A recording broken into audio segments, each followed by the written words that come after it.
You're listening to the Cinik Radio Podcast. Now, your hosts, Igrihe and Cinik. And you are listening to another edition of the Cinik Radio Podcast. And I'm your host, Cinik. And joining me, as always, my co-host, and two guys who would never fondle themselves on a subway in front of you, unless you were a mole person, Igrihe and Ryan. And we've been so wrapped up on The Walking Dead, we haven't had time to do much else. So on this week's show, we play a little Ask the Underground, we do some What's Up for you, and we keep you up to date in the latest in geek culture. Because we are the Cinik Radio Podcast. Like, listen, subscribe, but most importantly, enjoy the show. All right, well, I'd like to start the show out this week with a new segment I like to call Ask the Underground. If you've listened to the show in the past, you know that our home, at least on Facebook, is the Walking Dead Underground fan group. So I went to them this afternoon and I said, hey guys, what's your biggest questions going forward for the rest of the season? And this is what they told me. Ryan, Connie wants to know, do you think Dwight will be back? I don't really care.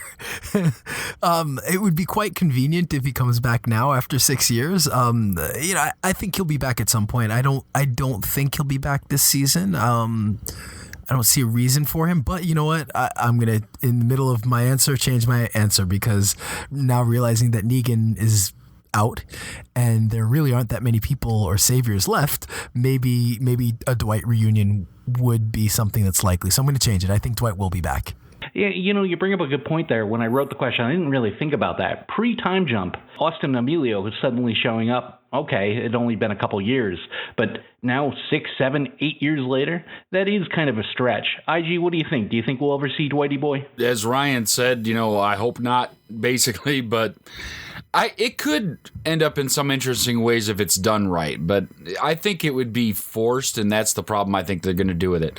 They've got a really good cast going forward right now. I think the people that they need to try and ride their backs, because I know that there are people that are with the Whispers group that they've announced have been cast that we haven't even seen yet. So the people that are on the show and the people that we know are coming, I think, are probably going to be strong enough, if they're written properly, to not need Austin Emilio back. As much as I love him, and I think he's a great actor, and he did a great job on the show, I just think that it would be pushing way too hard to put him back. So it's possible, but I'm hoping not. Well, if it's done well, I'm rooting for him because he really seemed to be enjoying being on the show. And he was great when we met him in Georgia. A real nice, personable guy, real friendly.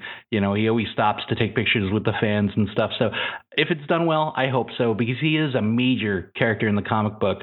IG, Michael wants to know, do you think Negan will fight with or against the Whispers? Ooh, that's a pretty good question. I think the Whispers are almost too extreme for Negan. Negan, who's a very, very much an extremist as far as everything goes. I think they're just too far to the other side, and I don't think that leads into the mentality that Negan wants to live with. I don't know as he would be akin to putting on the flesh suit. So it says. So, no, I think he will end up actually turning into more of a good guy, quote unquote. He has a big impact on the story in the comic books. However, this obviously no longer is the comic books. What do you think, Ryan? Do you think Negan fights with or against the Whispers?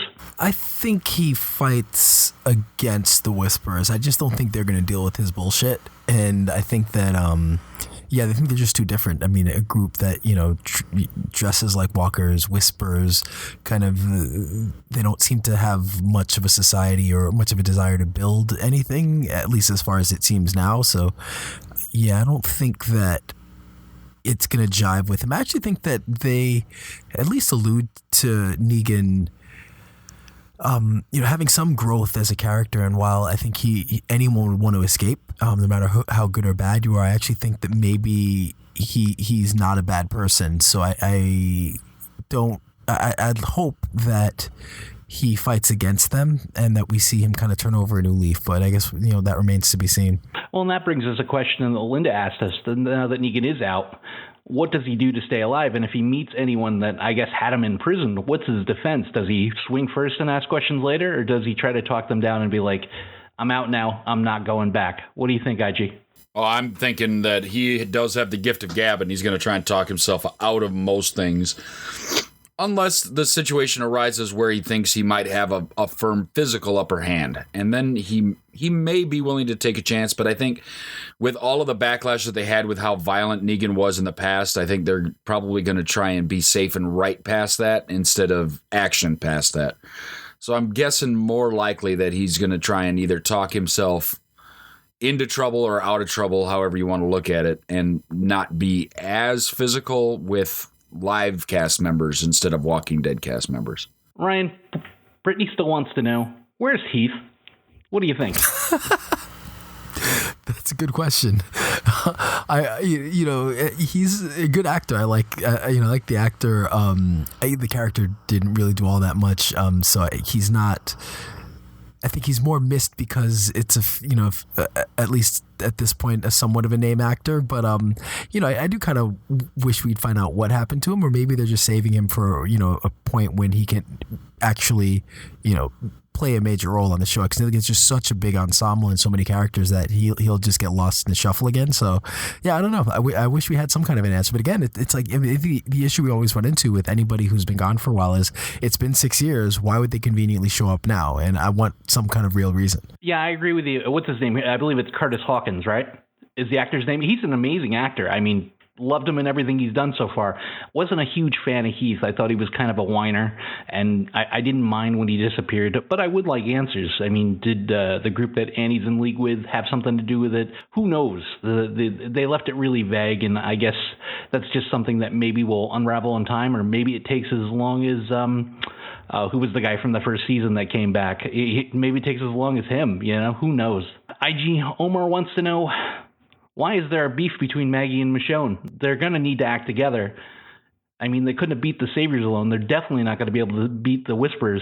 Do you think we'll get any answers on that front? Well, I think we'll get answers, and I think they'll be just not great. They'll be anticlimactic answers, and we'll wish that we didn't have them. And that's the problem, is they created this tension, and they keep throwing it in our face that really didn't need to be there in the first place. And that's the problem, is they're really creating a division between characters that everybody loves in the show, and there's just no need for it. It doesn't make it better television. So I'm hoping that maybe they just one-off it real quick, one line, this is why we're mad at each other, and leave it alone and just move forward, because it's already tiring to see that everybody's so upset at each other. The last episode where, worried about Michonne showing up to Hilltop and the whole armed response, I've already had enough of it. I just need the quote-unquote good guys to be together. Part of the reason I liked All Out War so much was the fact that the communities did work together.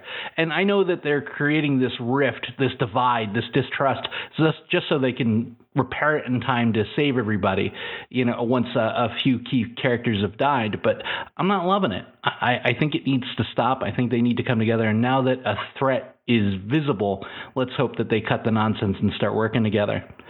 Ryan, what are your favorite topics? Doris says, what do you think the X's on Michonne and Daryl's backs are? And do you think we'll find out in the second half of the season? I have no idea. At first I thought maybe they were taking organs, but, with the placement on Daryl, there's no real organ you can take from there. So yeah, I don't know what it means. I'm assuming it's something pretty painful. I'm assuming they were captured. I'm assuming it was some kind of a signal that they belonged in a certain group. But yeah, otherwise, who knows? Maybe it was torture. I mean, who knows what it is? But again, it's one of those. They're going to set us up. They'll leave us some breadcrumbs, and then it'll all be revealed in the Walking Dead movie event next year. IG Sarah wants to know, why is no one going back to that army base where all the food that Rick and Michonne fell on the top of through the roof? I mean, it was a few seasons ago. It's a much broader question than that, because when they went to see the blacksmith, he forged nails. Has every Home Depot, Lowe's, every hardware store, Kmart, Walmart burned to the ground, and there's no longer nails in the Walking Dead universe? There's got to be millions and millions and millions of nails and screws and building materials. And an army base? I come from the army, right? I spent my time there. My wife retired from there. And an army base, just the supply area of it is so full of things and shelf-stable food and building materials. And they haven't done any of that. And anybody that has been in the South knows that the South is full of army bases and Marine bases and just military bases in general. Why are they not doing any of that? And you're right. Like, why aren't they at a Sam's Club getting clothes and everything else? They're all wearing the same beat up boots. It's like, did Foot Locker all burn up in this and nobody can get a pair of Jordans? Nobody's got tennis shoes or anything. It really is goofy that everybody is wearing just beat up, tattered looking stuff and nobody gets anything new ever. Well, they should all be drinking Tang and eating marshmallow fluff. I mean, that stuff lasts forever, and nobody really eats it. So you would think that they would just have stockpiles of it. Nobody should starve in the zombie apocalypse with how much food is just lying around for the taking. I mean, it's an interesting question because if those places have all been looted and all the equipment is gone, that means there should be a lot more survivors and a lot more communities out there. But yeah, you're right. Like, otherwise they should have access to tons of building materials and tons of food. So it's kind of which one is it? A question that I knew that would absolutely drive you batty, Ryan. I mean, they've all been in the same area now for anywhere from 6 to 9 years. Why don't they know their surroundings any better? Because of plot necessities, I guess. It is just piss poor writing, right? Like, they should know everything within 100 miles. They traveled from, Georgia to Virginia. Morgan traveled from Georgia to Texas. They should really have the whole area looked at. When you think about, like, when we learn about in history, like how much people traveled, just around the world, in the 16, like traveling back and forth to the New World in the 1700s, like, yeah, if they could have done that then with nothing, clearly with maps and some electronics and some cars working, and surely they should be able to figure out like what's where and have expanded, their kind of perimeter. But it doesn't seem so. So yeah, it's kind of poor writing, and it's, I guess, meant for. I don't want to say it's poor writing, but it's kind of like, they need to tell a certain kind of story. And so you kind of put yourself in a corner, but if you take a step back and think about it, it just doesn't quite add up. Yeah, I agree with you there. Totally. IG, something near and dear to our heart. Fran wants to know, she's struggling with the question is, why aren't there more overweight walkers? She's just curious. Because they're slow, and that would say that they should be overweight because they're not moving as much, but I think the caloric intake is for the fast ones, and then they're burning it off anyway. It's just, I think maybe they get eaten fully because they're such a satisfying meal, so the fat ones don't live. That's got to be it. I was kind of thinking that myself with, heavy people are slower, which means that the skinny people get bit and they get away, and then they eventually turn into walkers, where heavy people probably fall, can't get up, and they just get devoured in total. That would be the only real heavy walker we saw was in the well back at Herschel's farm, and things didn't turn out too well for him.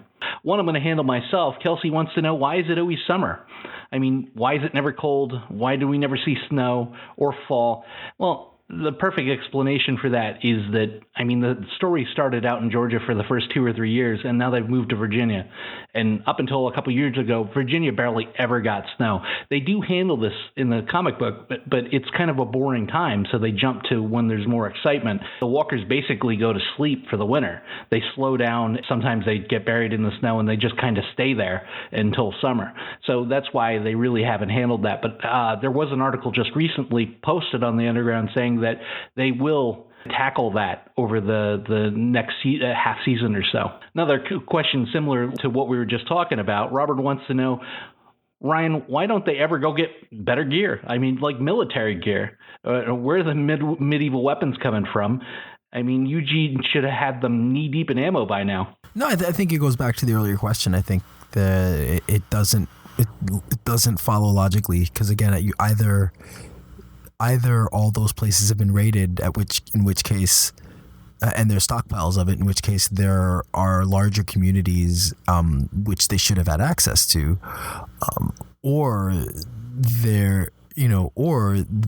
which is more likely, there are these stockpiles, and they should be able to go and find them. So they're just kind of really short-sighted in building these small communities without really trying to look and see what's out there. Well, I think all that's still open, and all they've been able to find are used sporting goods stores with Pee Wee hockey gear, because that seems like all they're wearing is like Pee Wee hockey pads. If you see all the people from the Hilltop, they've got Hilltop and the Kingdom, they've all got these like shoulder pads and everything on that look like they come like second and third hand, and somehow that's supposed to protect them from everything, gunshots and everything else.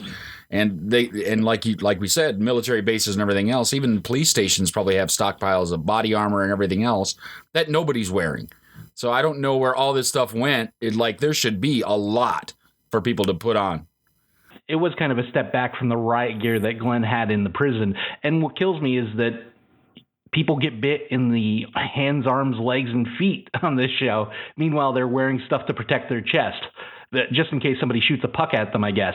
I'm not quite sure what purpose, like Jesus' body armor was doing, or I guess maybe if you get stabbed by a human, I'm not quite sure. But IG, lastly, Betts wants to know, what do you think will happen during the Whisperer War? I think we're going to lose some main cast members. I think we're going to, Jesus was just the beginning. I think they're going to thin the herd, so to speak, and we're going to get down to a precious few.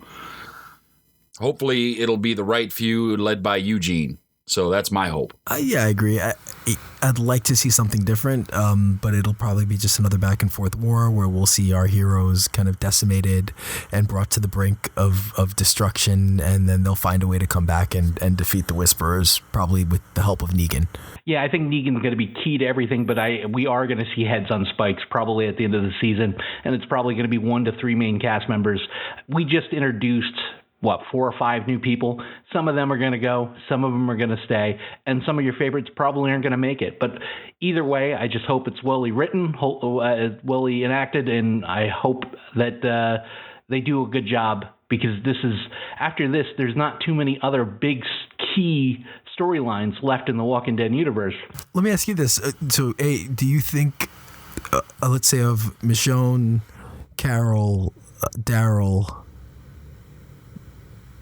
Negan, maybe we'll say Ezekiel, we'll say the 5, but although maybe not quite Ezekiel, but let's say of the 4, so not including Ezekiel, do any of them die at the end? Do any of them have heads on pikes at the end of the season? And if so, who's your pick? I really don't think any of them are going to go, mostly because of what I've read. They've all signed brand new contracts that have guarantees involved on them. So from a storyline basis, would I like to see any of them go? No. But for the fun and excitement and impact, yeah, it would be great. It would be a huge surprise to see someone go. One of the biggest things they dropped the ball on the season is that they should have kept Andy Levin Loctite. They turned around and pulled the whole switcheroo on us, so it really didn't matter. But it would have been a surprise to just see Rick die on screen without anybody saying anything, without any warnings, that would have been one of the biggest shocks on TV. Well, he would have had to have died. So I think that's the problem, is that they didn't really kill him. So if we, imagine not knowing he was going to die, seeing that episode, thinking he's dead, possibly, but then he's rescued. What kind of effect would that have? I'd be even more frustrated with that. Well, they did it in Game of Thrones, right? I mean, Ned Stark, the whole first season up until Ned Stark was killed was about Ned Stark. Nobody knew he was going to die unless you'd read the books, obviously. But most of the people that started watching Game of Thrones had not read any books up to that point. Now, that spurred a whole lot of people reading the books, but that was like a huge surprise on that show. I ran a poll just asking the people of the underground what they thought the biggest threat going forward to the communities was: the Whisperers, Negan, starvation, or Walker herds. And they basically gave a 90% answer, the Whisperers. So they realize that the danger is imminent. We see that the danger is imminent, and I can't wait till February, till the show comes back.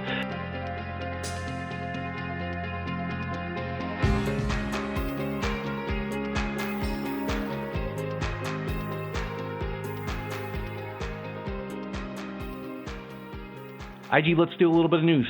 Well, speaking of The Walking Dead, everybody has always wanted to go see more of The Walking Dead and see what's going on. And the chances here, they're actually going to open up the Walking Dead studio area outside of Atlanta in Genoa, Georgia. And you can go see the Sanctuary, the Hilltop, Oceanside. All those places are going to be open up for tours starting here in December, going through March. So if you want to get down to Sanoa and see this stuff, the chance is here. You can buy tickets on the Walking Dead Studio Tour website. Of course, you could just buy a house in Alexandria and then be part of it all the time. What do you guys think of that? That sounds amazing. Like to actually get into where they're actually filming this stuff instead of being able to look at it from down the street, which is kind of what happens now. Well, those houses in Alexandria are anywhere from $300,000 to $1 million. So, in Georgia money, that'll buy you a mansion. But unless you've got some real scratch, you're not really going to. And who wants to live next to a windmill and crops and all that stuff going on within it? I mean, before it was just them living there, but now it's like living in a colony. I'm in. I mean, every Walking Dead person I know is in. I'm excited about this. I mean, I'll go to Atlanta for Walker Stalker Con next year, but I'm definitely going to take that tour if I can. I'm really excited about it. I mean, Sanoa is great. It's a big slice of The Walking Dead. It's a lot of fun. I mean, the Atlanta movie tours is a lot of fun, but this seems like it's a lot more of an all access. It's great for the fans. It's great for the show, and I'm buying my ticket as soon as I can. What do you think, Ryan? I agree. I'm always kind of all in for something like that.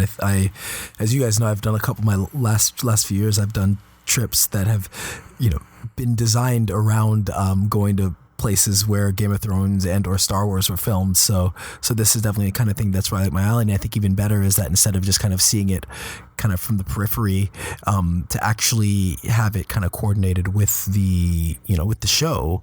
Or at least kind of with the production and allowing you in is really cool. So it's something I might bring me back to Atlanta for that or to Georgia for that. So my next story, this is continuing to become a bigger and bigger thing, and more people are getting brought out into the forefront. Astrophysicist Neil deGrasse Tyson is now under investigation amid sexual misconduct allegations. Some are pretty old from when he was in college. Some are much more recent from former assistants and colleagues in the industry. When I saw the article, I texted my wife, "Say it ain't so," because he's somebody definitely I look up to, admire. I've been to a bunch of his live versions of the podcast, and that would be a tough one. As with any of these, I think it's always it's important to. You don't want to discount what someone has to say, but you also want there to be a thorough investigation and for all sides to be heard and make sure that you get the right, it's all vetted properly and that as much as possible, all the right information can come out. So he came out with his own statement kind of explaining it. Right now it seems like it's he said, she said. I think it'll be interesting to see over the next few weeks, how many more, if any, come out. Reading it didn't, it's like, it's not doesn't seem to be at the level of like a Cosby or even like a Louis C.K., but it's still, alarming. And so, want to see what comes out. As somebody who admires him and looks up to him as a science communicator, I hope it's not true, but again, you kind of have to wait and see what comes out and go with it.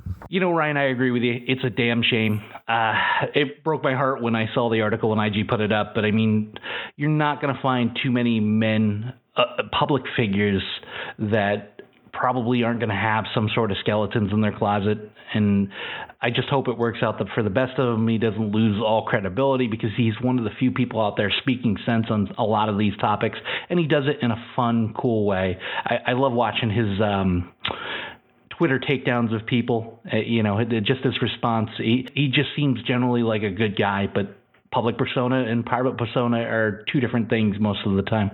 Well, the problem I see with all of this is that even if it turns out to be wholly unfounded and just people that are either trying to get a moment of fame or trying to get their name out there or just maybe don't like Neil deGrasse Tyson, the damage is done, right? This story that is now all over many pages on the internet will exist forever because, as we've said before, this is etched in stone once it goes on the internet. It's not going away. So anytime you go and want to watch a video about Neil deGrasse Tyson, the next video is going to be about the sexual misconduct stuff.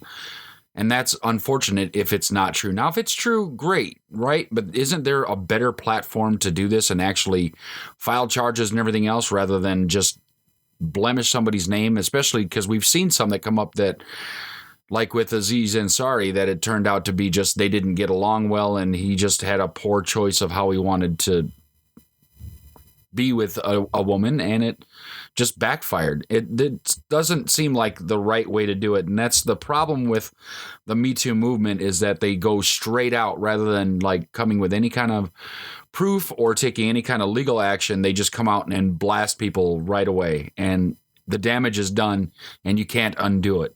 Yeah, well, I would say it's not so much a problem. It's an internet problem more than a Me Too problem. Like, I think it's a thing of the internet that, you know, we kind of release the hounds with anything, and so, you know, I think that. Yeah, I think so it has more to do with kind of the way the internet works and the way these things work than it does really Me Too. But you're right that with anybody, this tends to blemish their name. I think the one, not, you know, I don't want to say good thing, but, you know, I think we saw with Aziz Ansari, we saw with Chris Hardwick that, you know, it seems like people can have, you know, that when the accusations seem very flimsy or, you know, without much base, that they've been able to rebound. And while, you know, unfortunately you are going to kind of think about those accusations when you're thinking about them, they've at least been able to kind of salvage their career and get back to working, and largely, I think, you know, get their kind of respect back. So I think that this is kind of an issue with Me Too, where you're kind of figuring out, like, we're kind of playing the game of figuring out what's, you know, how we restore people's names, you know, when something does go wrong. So hopefully, you know, again, if he did it, you know, then hopefully, you know, he deals with consequences. If not, then hopefully it comes out and it restores his career. But I think it seems like maybe things are working okay with it. To lighten up the mood a little bit now, because that was pretty serious and just really kind of down-putting, my next story comes from the files of, everybody probably already knows this, but they've done some testing in the subways in New York City, and half of the DNA they tested matches no known organism. They have no matches for half of the DNA. And I'm sure Cinik has an answer for this of what the DNA actually is. Well, Ryan can concur with me because he's been on the subway most of his life. # mole people. It's a real thing. They live in the subways, and they're probably just rubbing their bodies all over every place you touch and sit on the subway. Yeah, the subway's disgusting, and it seems like it's getting more disgusting. Yeah, and unfortunately, I have to deal with it every day. And you know, look, I think sometimes you make light, you kind of make jokes of how there are just people sleeping on the subway, and sometimes you'll see someone in a car and you get on and it just smells awful, and whatever in there is, I don't know. I don't want to know what. I wouldn't be shocked if it was mole people or whatever with some of the smells and stuff that you see on the subway. It's pretty disgusting. Yeah, I just find it hilarious that the place that we're going to grow a new society or new life is in the subways in New York City, because the DNA is there to sprout new life, and I'm afraid of what it's going to do. But I myself welcome our new ant overlords, and am ready to bow down with no resistance. It's not even in the subway. That's the scary part about it. There's a whole subculture under the subway. People live and thrive. They come up and they go to work, and then they go underneath the tracks. Yeah, it's a scary deal, but they're definitely down there, and they're always watching. So my next news story comes from all those fashionistas out there in the world that spend thousands of dollars and on shoes and hundreds of dollars on the underwear they're going to wear. You know what? This is a win for the little people, because Payless Shoes, the place where you go buy your $20 shoes that are going to last for about a week before they fall off your feet and tattered things, played a prank and brought out a luxury shoe brand called Paylessy, and wanted to see how much they could get people to pay for their basic shoes that they sell in their Payless stores. Some were sold up to $1,000 a pair. The highest one went for $1,800, but normally these retail for $20 to $40. Can you believe that these idiots went into a place just because it looked famous and looked fancy and spent that kind of money on $20 shoes? I do, because price is subjective. Price is whatever people will pay for it. So I do believe that. And Jimmy Kimmel does this about once a year with people where he'll give them last year's iPhone and say, hey, look at, I got the brand new iPhone. What do you guys think? And they're always like, oh, it's faster, it's bigger, the camera's better. Meanwhile, it's the year before. So I do believe that people fall for this. People are crazy with how they spend money on stuff. But I mean, I guess if you have it to spend, who am I to judge? What do you think, Ryan? Yeah, I think that you're exactly right. People are just very easily manipulated and very susceptible to kind of being persuaded. And if it's something that will increase status, people will spend money on stupid stuff. And honestly, like when you look at high fashion, like, I mean, look, I don't get it. I don't know that you guys get it, but I'm completely... Look at us, Ryan. Do we look like we get it?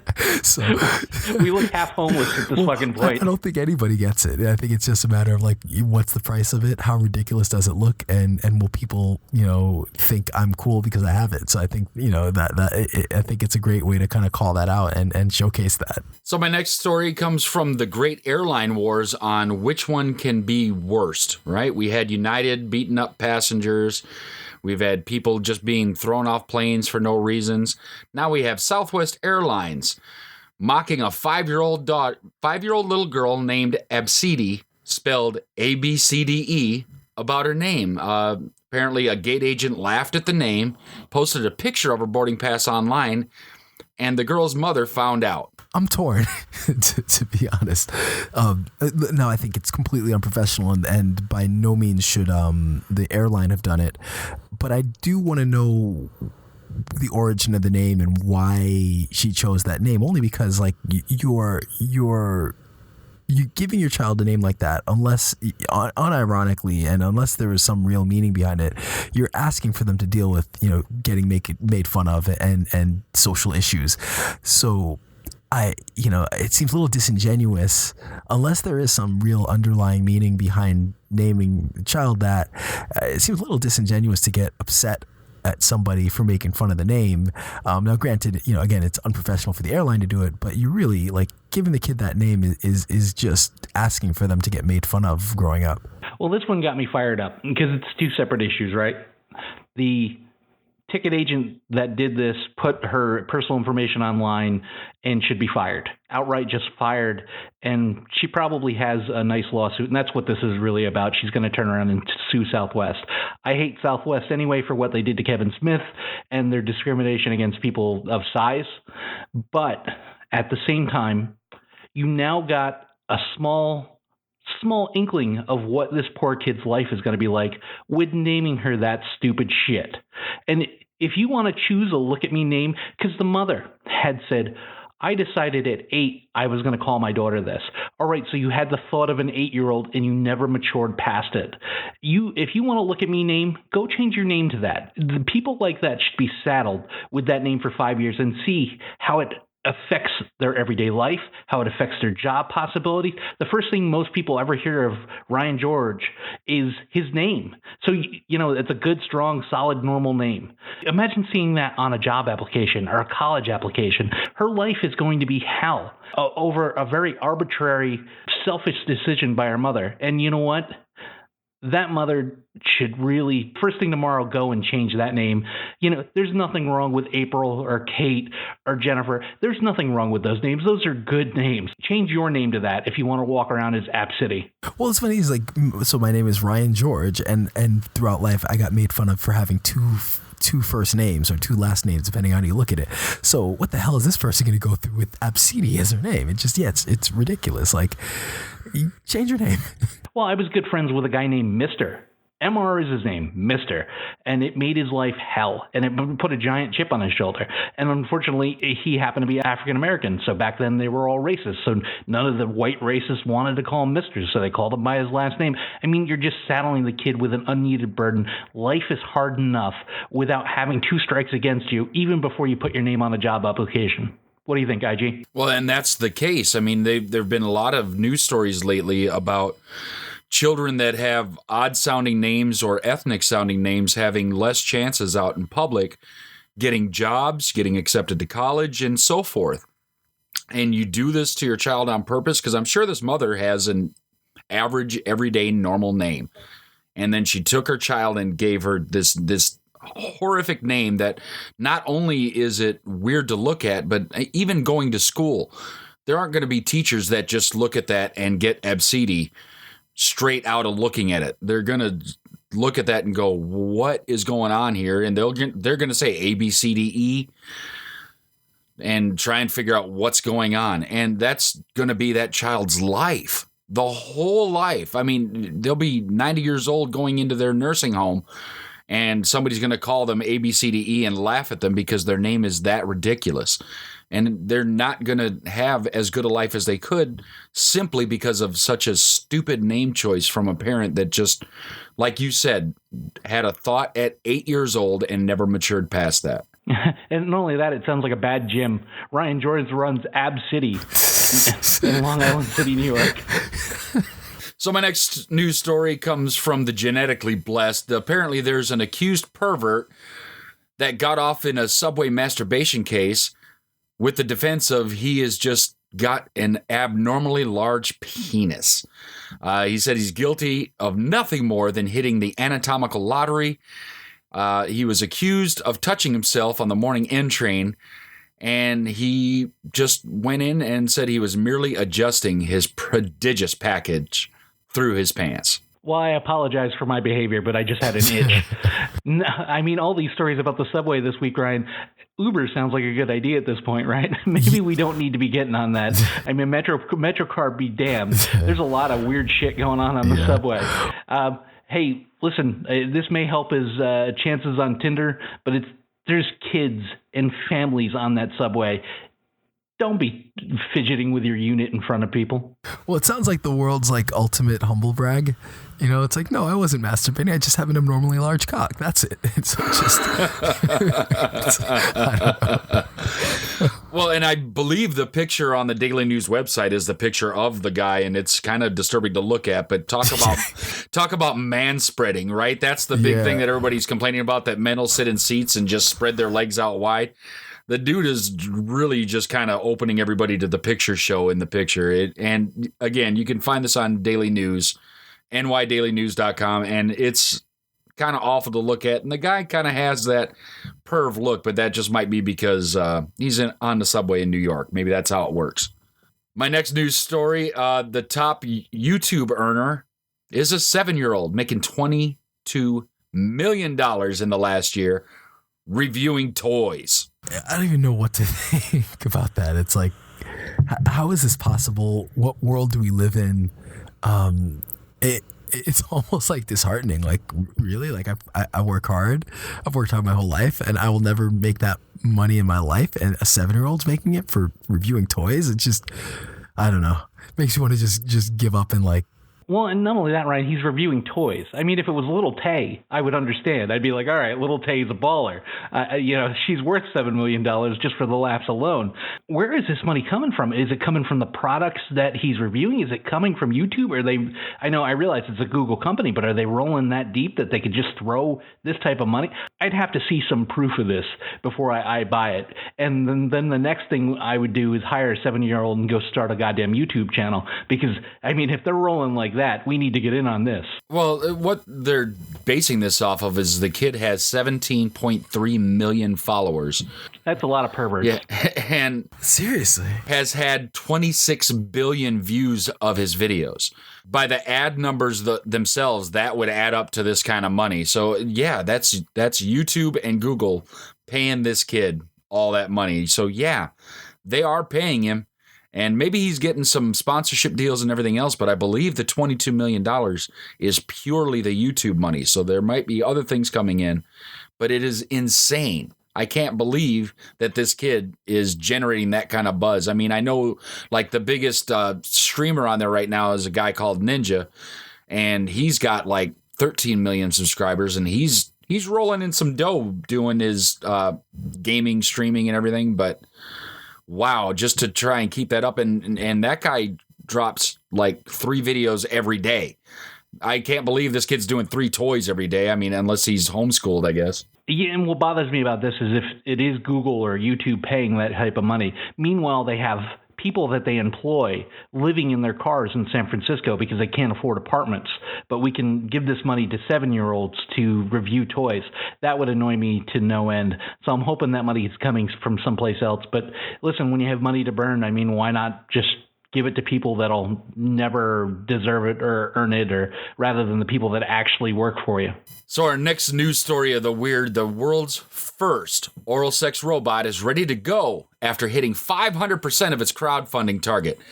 So the Auto Blow, with the most unique name ever, went into crowdfunding, and they were trying to make, I think, $500,000 to get it going, and they went well beyond that. And the pictures of this thing are awful, but it apparently will connect to the internet and do all kinds of other stuff, and it's a robot to do its business. And women, notice has been put out there, your days are numbered. And no, they're not. Have you seen this thing? Have you seen the inside of it? It's terrifying. You know, it's a good way to just have a mishap. And not only that, it's the size of a small toaster oven. So I don't know where you're sitting at while you're doing your business, but I definitely wouldn't do that. I mean, look along the lines of more what Real Doll's doing and Harmonix and, the AI that they're putting into these sex dolls. I think that's the wave of the future, not putting a toaster oven on your unit and having it rub it raw. I don't believe that this is going to work. I mean, it's probably no better than the fleshlight, which that was just a hilarious concept. I'm just a guy that likes to make love to my flashlight. I just don't see it working. What do you think, Ron?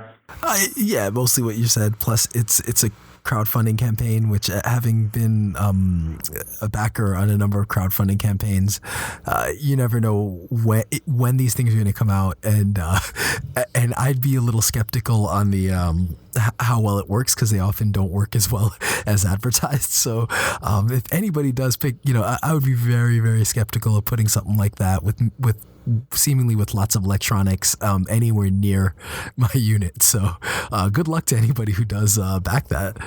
Hey, man, it could be the wave of the future. You might be missing out. Come on. You're not any kind of adventurous. You'll globetrot all over into places where dengue fever and everything else could infect you, but you won't make love to the latest household utensil. No, because wait for version 2.0. It's big enough that you need to put the strap from your weed whacker on your shoulders and neck in order to use it. I mean, there's no other way to hold that thing up. It's not like your hands are free to continue upon your workday. You're going to have to hold that thing with both hands. It's huge, and it's terrifying, and I wouldn't go anywhere near it with your unit. So my next news story is infuriating, just absolutely infuriating, and there's been a lot of track record about this in the news in the last few years. But another NFL player is having a good time beating up on women. Chiefs running back Kareem Hunt, video has been released seeing him attacking a woman in a hotel video in February. So what it shows here is another $1 million early 20 thug just acting out his own way and beating up people on film. This one bothered me because you have a guy in the prime of his life, and the hopes of dreams of this whole area is on his shoulders because they were Super Bowl favorites. He's only in the second year of his career, which means he hasn't signed a good contract by football standards, and he throws it away with this stupid mentality of, I'm going to continue to be the same guy no matter how rich or famous I am. They cut him outright after this was dropped, and the video is pretty horrific. I mean, I don't know how charges weren't filed on this guy, because the video was there and the cops had it, and somehow it took TMZ. By the way, TMZ should be the commissioner of NFL football at this point, because they brought down Ray Rice and now they brought down Kareem Hunt. But the Chiefs are horrified by this and said, oh, well, he lied to us. Meanwhile, they have somebody else on their roster who choked their pregnant girlfriend in college and still drafted him. So it doesn't say a lot for the organization how they vet people, or they're looking for players of personality. And this was dumb. And he actually came out the other day and said, well, you know what? I'm sorry, and I deserve forgiveness. My friend, nobody deserves forgiveness. You earn forgiveness. And that's the mentality that got you into this problem. You're not owed anything because you're athletically gifted or genetically superior to the 19-year-old girl that you laid hands on. What do you think, Ryan? I couldn't have said it better. Although I will say one thing, this being the NFL, he'll probably have a job before Colin Kaepernick. Oh. It's the NFL. I don't know. Ray Rice is still looking for a job, and he knocked his girlfriend stiff in that elevator. So in some of the saddest news I've got to bring you this week, Netflix is the devil this week because they have canceled season 4 of Daredevil. So we're pretty much out. All we've got left as far as Netflix Marvel shows would be The Punisher coming, right? That's the only thing left. Jessica Jones hasn't been canceled yet, but who knows? Well, the pattern's there. I mean, when they canceled the other 2 shows directly after the seasons were done, I was like, all right, well, they're not the most popular shows out of the... And then I was like, I hope they don't cancel Daredevil. And even their head writer said, I thought we were too big to fail. It's a misstep by Marvel because they've already said that they have no interest in the shows. Sure, the characters will pop up again someplace because they're, world-renowned characters, but they have no interest in the shows or the cast. They're not coming to Disney Plus or whatever they're calling it. They're not coming to Hulu. So you just destroyed one of the best things that you've ever put together for TV, and I'll be frank, Daredevil is a better show than most of the movies that they release. Charlie Cox epitomizes everything that is Daredevil. I mean, I loved the cast. I loved the series. I'd give it nothing but high 8s and 9s, and it's a mistake. If you're not going to use the source material, why not just let it continue to run on Netflix? All they're doing ultimately is putting money in your pocket by advertising your product, and you could still just grab some random guy and make him Daredevil for a movie or a one-off on another show. It's a huge misstep. Disney's dropping the ball out of spite because they want to compete with Netflix. But the thing is, you're not competing with Netflix. You're not interested in putting out the same programming that Netflix is. They've showed that they're an adult-oriented streaming service, regardless of how much kid content they have. Their focus is on adults. You're making a huge mistake here. What do you think, Aji? I think you're absolutely right. And what you're doing is, if you're not going to take these Marvel properties and either use them in smaller forms inside of bigger Marvel properties or allow them to continue to live on their own, you're just wasting such a good amount of talent. Great writing, especially on Daredevil. All the seasons of Daredevil were so much fun to watch. They were just really good stories. They were acted. I mean, Vincent D'Onofrio hasn't done anything this good since Full Metal Jacket, as far as I'm concerned. It's been really, really good stuff, and I'm going to miss it. I'm hoping that maybe they don't cancel the last remaining, because Jessica Jones did a great job with everything they've done, and I love The Punisher. Like, that's my favorite of the Marvel shows that Netflix has done. But it just seems like Disney's just flexing their muscles, saying we're going to open our own service, and whether we have this stuff or not, doesn't matter. We're going to do our own thing. Yeah, I think Disney's just going all in with their app, and as great as these shows are, and I think all of the shows, with the exception of Iron Fist, really had some redeemable, lots to like about them. I think it's still struck a different tone from what Disney's going for with even the MCU movies, and I think that Marvel, they were gracious enough to kind of allow Netflix to go darker and grittier and really make these shows work, but now they're kind of ready to kind of take their ball and go home, and it's really unfortunate because instead we're going to get, what's frustrating is we're going to get all these team ups that kind of on paper sound good, but they probably won't work out. Like, I don't really need to see Falcon and Winter Soldier or, a Vision and Scarlet Witch show. I don't really care about that. I'm good seeing them in the movies. I like, Daredevil. I really loved, Jessica Jones and Luke Cage and it sucks that kind of they ended it now, but yeah, seemingly kind of out of spite and in a place to kind of, take their ball and go home when they, is perfectly fine here. And it's not like they're going to reboot them on the Disney app. I think, these are done, and that's sad.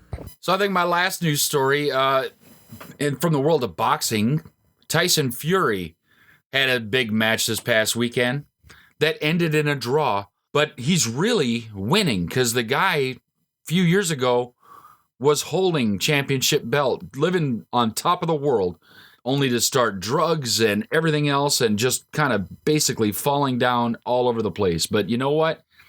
Life started to knock him down. He still kept getting up. I'm really impressed by this guy lately. Now, cancer knocks you down. You know, things that you can't control knock you down. If you decide to partake in drugs or throw away what you were blessed with, I could care less whether you come back, get up, fall down. I could care less whether you step in front of a bus. I don't feel bad for these people. I feel bad for people that are at the height of their career and then disease or accident takes it away from them. Him, I don't know. I'm not a big fan of boxing. It seems like every match it ends in a draw anyway. I mean, Conor McGregor, who wasn't a boxer, almost lasted a full fight with the greatest boxer of all time. I don't love the sport. I'm more of a fan of the UFC, but I don't care about this guy's story because he created the story, not that circumstance.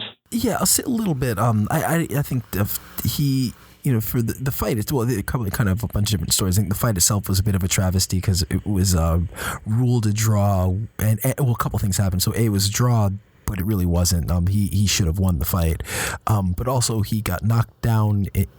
He got knocked into another dimension in the 12th round and somehow managed to get up before the 10 count, which was impressive in itself.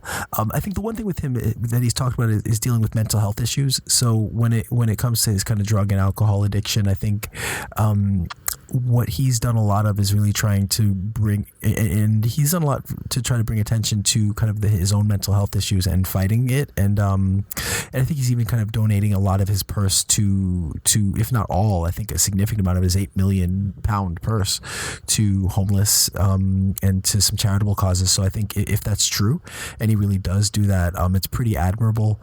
And I think he has done a lot in the lead up to this fight to kind of bring attention to mental health issues. So I would say, kind of while, these are big athletes, they make a lot of money, and they're, you don't want to feel bad for them if they make poor choices. If those choices did stem from mental health issues, I think it's a nice story to see somebody kind of rebound from seemingly almost on the brink of death with his weight issues and drug issues and alcohol. So in some ways there is a good story to kind of pull out of it.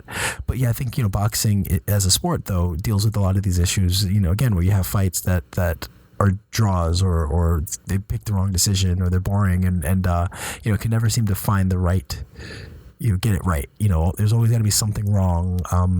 And just when you think like, boxing's about to kind of have a resurgence, you have a situation where something kind of shitty happens, like this.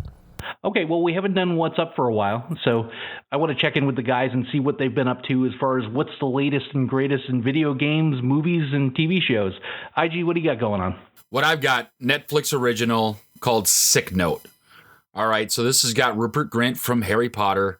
It's got Nick Frost from all of the movies like Shaun of the Dead and Lindsay Lohan, Don Johnson, all these people. Well, Rupert Grint is Daniel Glass, who is misdiagnosed by Nick Frost's doctor with cancer. And he goes back to his work where he's basically trying to sell insurance called We Cover.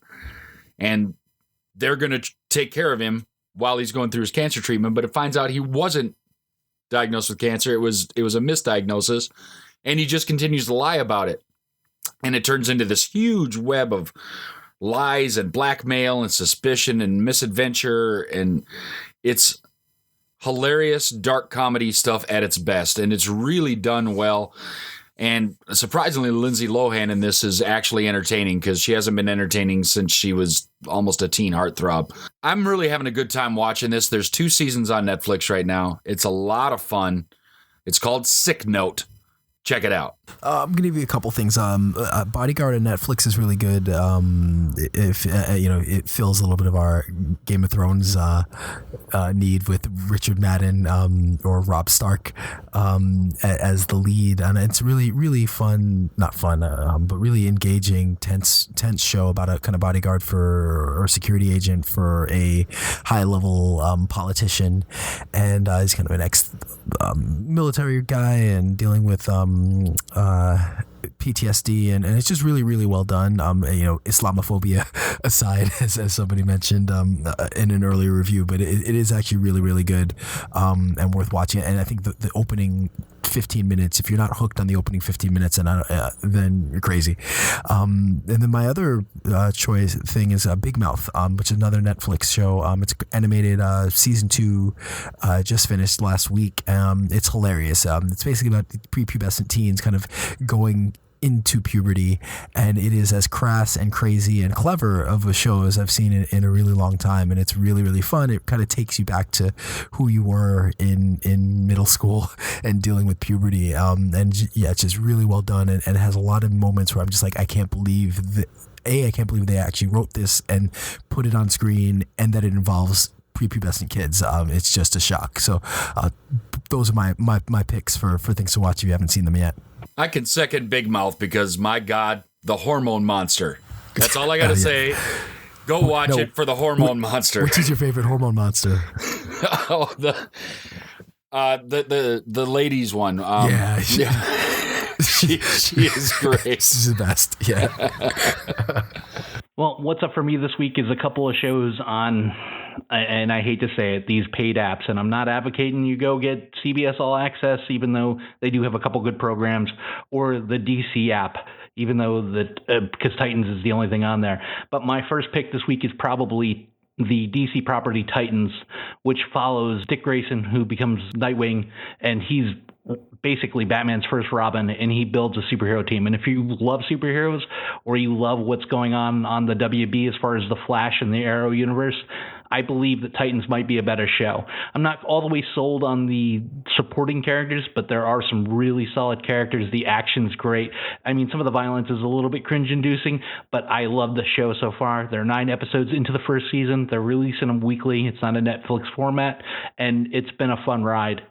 And my second one is probably on the CBS All Access app, No Activity, with Tim Meadows. And Jesse Plemons is in it.